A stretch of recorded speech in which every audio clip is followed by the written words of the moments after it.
E se o grande segredo para uma IA mais inteligente não for construir um cérebro maior, mas sim desenhar um mapa melhor? Hoje, a gente vai desafiar essa ideia de que em inteligência artificial, maior é sempre melhor. E tudo parte desta ideia aqui.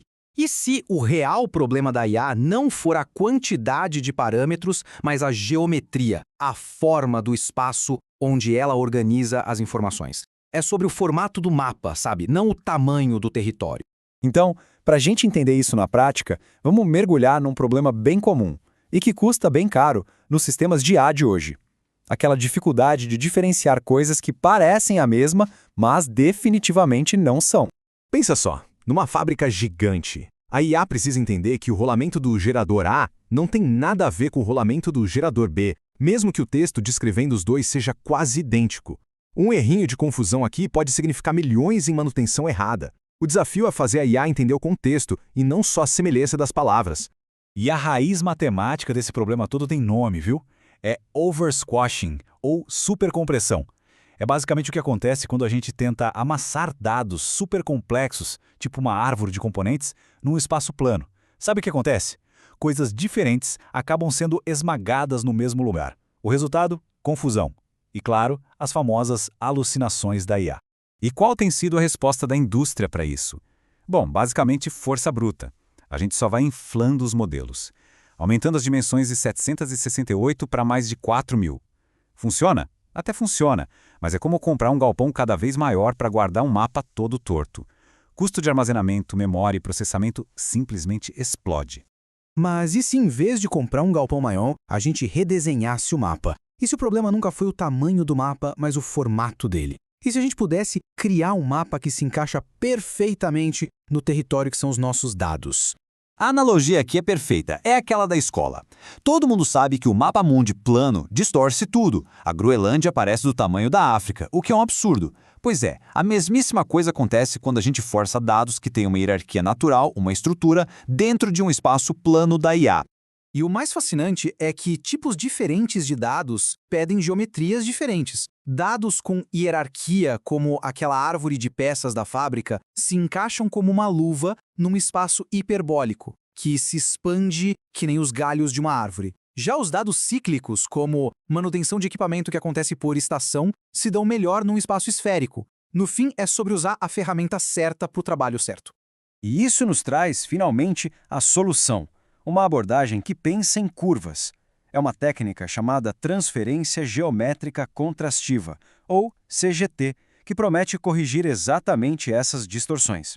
E o genial do CGT é que ele não exige jogar fora o modelo atual e começar do zero. De jeito nenhum. Ele funciona como uma camada levinha de pós-processamento, quase como uma lente corretiva, que pega a saída do modelo de IA que já existe e projeta na geometria certa. É super eficiente e não tem aquele custo absurdo de retreinamento. E olha só o resultado. É impressionante. A gente sai de um vetor super denso, caro, com 788 dimensões, para um vetor hiperbólico, muito mais elegante e eficiente com apenas 32. Isso se traduz, na prática, em uma compressão de 24 vezes. O que isso significa? Uma economia gigantesca de custo de armazenamento e de memória. E, claro, buscas muito, mas muito mais rápidas. Ah, mas e o significado? A gente não perde informação com essa compressão toda?